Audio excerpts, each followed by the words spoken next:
Assalamualaikum warahmatullahi wabarakatuh. Shalom. Om Swastiastu. Namo Buddhaya.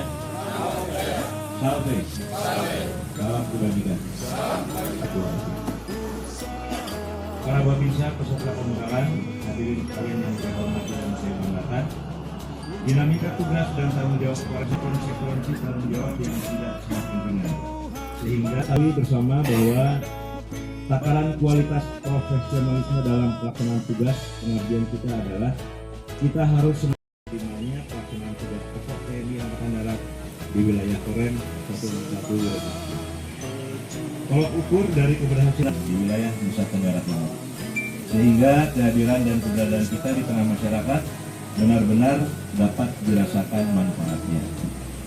Untuk itulah dalam rangka meningkatkan profesionalisme para prajurit APTER, maka kegiatan pembekalan APROWIL pada kegiatan pendayagunaan Koramil model terpusat yang dilaksanakan spesifikasi tanggung jawab sebagai barometer dan contoh bagi Koramil lainnya, sehingga harus bagus, baik dan bermanfaat serta ya. Artinya dia bisa peristiwa tunggal atau dia bisa juga rangkaian peristiwa. Setelah peristiwa yang satu, lanjut lagi peristiwa berikutnya. Kemudian peristiwa itu dia mengancam dan mengganggu. Garis bawahi mengancam dan mengganggu. Kemudian kehidupan dan penghidupan. Kehidupan yang terganggu itu menyangkut nyawa seseorang.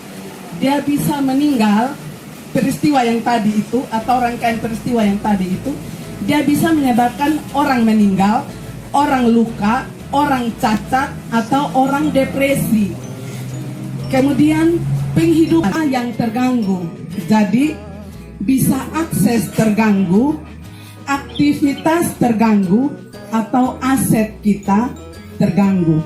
Ketika rangkaian atau peristiwa atau rangkaian peristiwa yang tadi itu terjadi, kita tidak bisa kemana-mana, kemudian akses mungkin telepon atau akses ada jembatan yang putus dan lain-lain, tidak bisa ke kampung sebelah, kemudian kita mengalami kerugian aset. Nah, lalu disebabkan oleh tiga, bisa oleh alam, itu nanti namanya bencana alam, bisa oleh non alam yang namanya bencana non alam, kemudian bisa oleh manusia. Kita ini juga bisa menjadi penyebab bencana, itu nanti dinamakan bencana sosial. Nah, lalu mengakibatkan 4 hal. Ini kami menyebutnya risiko, jadi bisa korban jiwa, kerugian harta benda, kerusakan lingkungan, dan dampak psikologis. Lanjut. Kemudian juga yang berpotensi terjadi.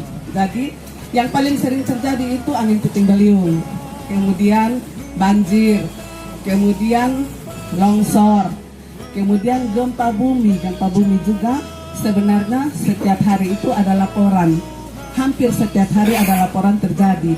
Cuma seringkali kita tidak rasakan karena skalanya di bawah 3 skala Richter. Kemudian tsunami itu menurut sejarah 1814 pernah terjadi di Teluk Kupang di depan sini. Pola terjadi bencana itu kalau dia pernah terjadi di satu daerah, maka dia berpotensi terjadi lagi. Dia hobi berulang tahun. Jadi kalau dia sudah pernah terjadi, dia kemungkinan terjadi lagi.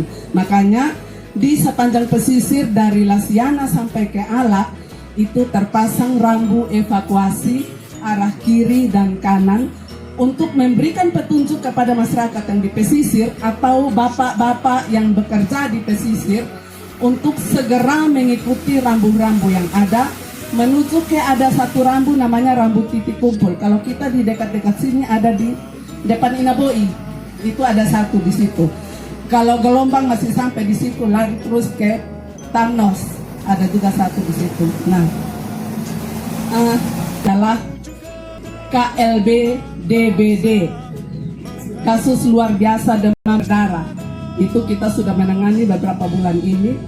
Jadi penyakit itu ketika dia sudah menjadi kasus luar biasa atau sekarang yang virus corona, ya corona, kita salam corona sekarang gini, tetap gini. Sesuai oleh Kepala Badan Nasional Penanggulangan Bencana, yang notabene beliau juga adalah TNI aktif. Jadi karena dia masuk dalam kategori bencana non alam, maka penanganannya itu di pusat BNPB, di daerah BPBD juga ikut terlibat di dalamnya. Tadi di Osaka merah di situ, area-area kos itu, kebanyakan kan itu tawuran atau perkelahian antar suku mahasiswa.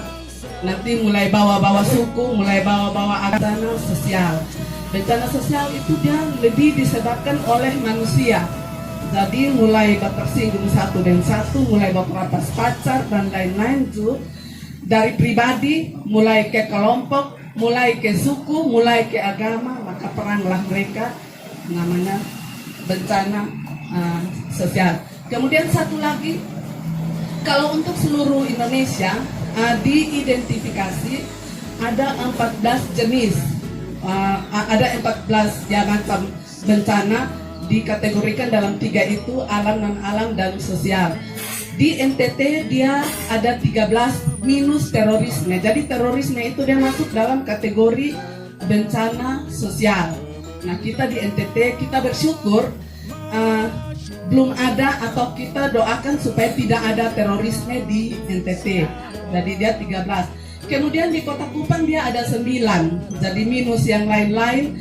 Kemudian 9. Salah satu minusnya kita di Kota Kupang kan tidak ada gunung api. Jadi berarti erupsi gunung api tidak ada di Kota Kupang. Terorisme juga tidak ada di sini. Nah, yang sering terjadi yang sudah saya sebutkan tadi. Lanjut. Sosial.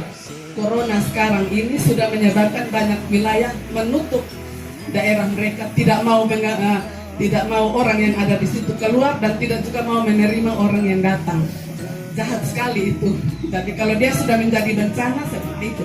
Kalau dia masih penyakit biasa, kita masih bebas. Artinya akses kita masih bisa kemana-mana.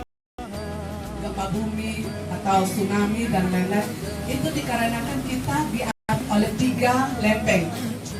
Lempeng Eurasia, lempeng Pasifik, kemudian Indo-Australia. Setiap hari itu bergerak. Ketika mereka bertemu maka terjadilah getaran, atau bisa juga menjauh terjadi getaran. Itu baru lempeng benua, lempeng yang besar, belum lempeng yang kecil-kecil di antara di pulau ini.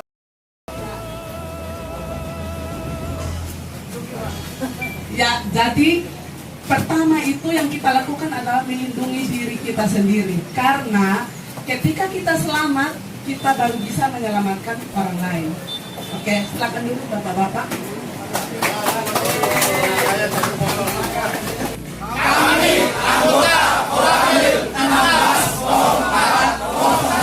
Kupang siap untuk selamat. Tangguh, yes!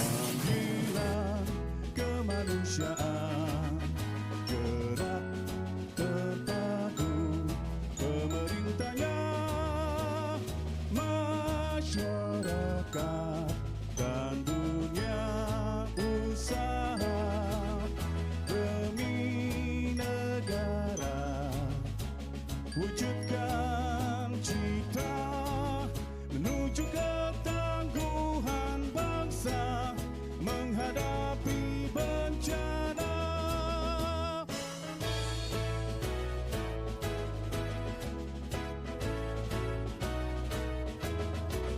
Semangat berjuang demi panggilan kemanusiaan.